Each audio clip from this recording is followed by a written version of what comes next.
जो कि काफी अच्छे दोस्त भी थे, एक पार्क में बैठे थे और अपनी क्लास के टॉपर्स के बारे में कुछ बातें कर रहे थे। एक का नाम हस्त और दूसरे का नाम मिथुन।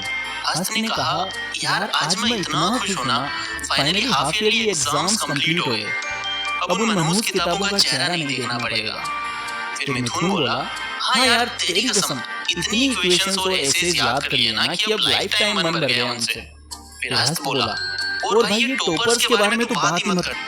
इस पर मिथुन बोला, हाँ यार मुझे तो ये रोबोट लगते हैं, हमेशा पढ़ते रहते हैं, कोई ब्रेक नहीं, कोई मजा नहीं, जिंदगी है या कोई एक्सपेरिमेंट लैब। इस पर हस्त बोला, सही है यार, एग्जाम्स आते हैं तो एक दिन पहले हम भी थोड़ा चेहरा देख लेते हैं बुक्स का, बट हर दिन और रात ओनली पढ़ाई में रजाई। फिर मिथुन बोला कि बिल्कुल भाई, स्लीप तो ओवररेटेड है इन टॉपर्स के हिसाब से।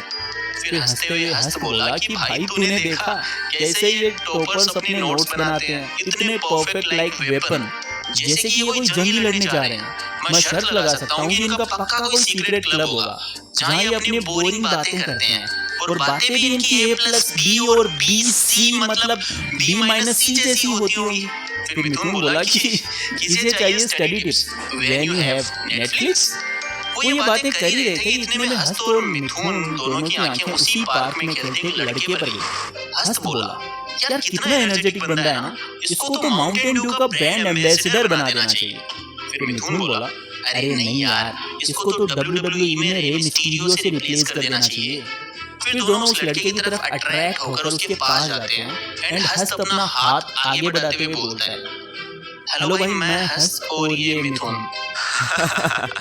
वो लड़का जोर जोर से हंसता है और बोलता है, sorry bros, I believe in no fact. हस्त और मिथुन दोनों के चेहरे उतर जाते हैं।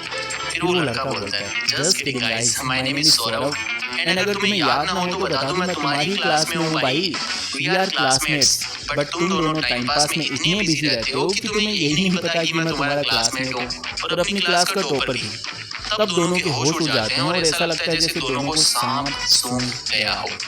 तो दोस्तों प्रेजेंट की बात करते हैं।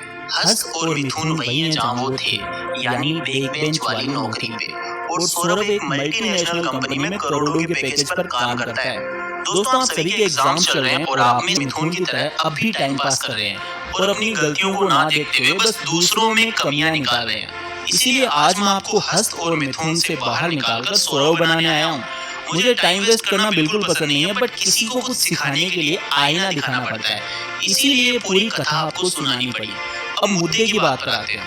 देखो भाई, अब एवरेज स्टूडेंट्स ये ना पूछें कि ये मुद्दा किस स्टूडेंट का नाम है। मुद्दा यानी टॉपिक जी। अब मैं कुछ ऐसा सीक्रेट शेयर करने जा रहा हूँ जो शायद आपको भी सौरभ की तरह क्लास का टॉपर बना सकता है। अरे यार, मैंने ये शायद वर्ड ही क्यों बोला, ये वर्ड तो सूट ही नहीं करता अपनी वीडियोस में। तो हाँ दोस्तों, ये बनाएगा आपको टॉपर सौरभ की तरह, बस कंडीशन ये है कि इसको फॉलो करना पड़ेगा और मेहनत करनी पड़ेगी। पी हब को छोड़ना पड़ेगा और पी हब को पकड़ना पड़ेगा, यानी कि प्रोटोन हब। अरे मेरे डबल मीनिंग बातों को समझने की कोशिश करो शिकारियों। Let's start. अब देखो भाई, अगर कल तुम्हारा एग्जाम है और तुमने कुछ भी नहीं पढ़ा है, आई रिपीट कुछ भी नहीं पढ़ा है, और अभी तुम कांप रहे हो, तो रिलैक्स करो भाई, रिलैक्स। अब सुनो, सबसे पहले अपनी क्लास के उस सब्जेक्ट के टीचर से बात करो, चाहे कॉल करो या फिर मिलो, उनसे पूछो कि सर आपके हिसाब से मुझे कौन से क्वेश्चंस पढ़ने चाहिए, मैंने अभी तक कुछ भी नहीं पढ़ा है। तब वो आपको बताएंगे, बिकॉज उनको इतने सालों का तजुर्बा है। सो वो आपको आपकी बुक में टिक करके आपको क्वेश्चंस जो कि सबसे मोस्ट इंपॉर्टेंट है, या जो मोस्ट ऑफ द टाइम या कहीं हमेशा ही आने के चांसेस 99 या 100% होते हैं, वो उन सारे क्वेश्चंस पे टिक कर देंगे। या तो वो सेम ही क्वेश्चंस आते हैं। दोस्तों होता ये है कि आपके टीचर को पता होता है कि कौन से क्वेश्चंस मोस्ट इंपॉर्टेंट होते हैं, या तो वो सेम क्वेश्चंस ही आते हैं एग्जाम में, या उससे मिले जुले क्वेश्चंस आ ही जाते हैं। कुल मिलाकर आपके हिस्से ऐसे क्वेश्चंस आ जाएंगे जिनका आंसर आपको याद होगा। सो ये है फर्स्ट स्टेप कि टीचर से मिलकर उनसे इंपॉर्टेंट क्वेश्चंस पे टिक करवा लो। बस एक बार ये डन हो गया, फिर उन क्वेश्चन को याद करने का तरीका भी तो बताना पड़ेगा मुझे, बिकॉज आपने ना पढ़कर इतनी तो प्रैक्टिस कर ही ली है कि एक दिन पहले किसी भी हालत में आपको कोई भी आंसर याद ही नहीं हो पाएगा। सो इसका इलाज भी है मेरे पास, और वो ये है कि जो भी क्वेश्चन का आंसर आपको याद करना है उसका एक वॉइस नोट रिकॉर्ड कर लो, यानी कि उस क्वेश्चन के आंसर को पहले अपनी लैंग्वेज में सिंप्लीफाई करो एंड देन खुद बोल कर अपने फोन का वॉइस रिकॉर्डर ऑन करके अपनी ही आवाज में उसको रिकॉर्ड कर लो। अब करो मजे, इधर उधर वॉक करते उस रिकॉर्डिंग को बार बार सुनो। और मजे की बात यह है कि वो आंसर आपके माइंड में ऐसे फिट होगा जैसे ताले में चाबी होती है। चलो याद हो गए सारे आंसर्स। अब एग्जाम से पहले वाली रात की बात करते हैं। उस डरावनी रात में आपको क्या करना है उसकी बात करते हैं। अरे कुछ नहीं करना भाई, कंबल या रजाई डालकर सो जाओ, गर्मी लगे तो पंखा चला लो, पर सो जाओ। अभी अगर नहीं सोए ना तो जो भी याद किया है अपने माइंड में वो मेमोरी कार्ड फॉर्मेट होने के चांसेस है, बिकॉज उसके ऊपर आपके थॉट्स ओवरराइट हो सकते हैं।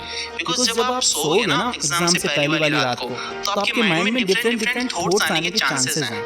इसीलिए चुपचाप सो जाओ, टेंशन फ्री होकर सो जाओ। देन सुबह उठो, एक बार वापस नोट्स देख लो थोड़े से, मन में करो रिवाइज, माता पिता को करो प्रणाम एंड देन ऊपर वाले का नाम लेकर चलो एग्जाम सेंटर। अब अगर ऐसा आपने किया जैसे कि मैंने बताया तो आपके सामने जो पेपर आएगा ना उसमें आपको ऐसे ही क्वेश्चन मिलेंगे जो आपने ऑलरेडी पढ़ रखे होंगे। सो रिलैक्स होकर के पेपर दो और मजे से घर आओ। बट दोस्तों के साथ कुछ भी डिस्कस मत करना पेपर से रिलेटेड, वो आपको डरा सकते हैं। बिकॉज अगर आपका एक भी क्वेश्चन गलत हुआ ना तो आपको वही टेंशन बार बार सताएगी और आप नेक्स्ट एग्जाम की प्रिपरेशन नहीं कर पाओगे।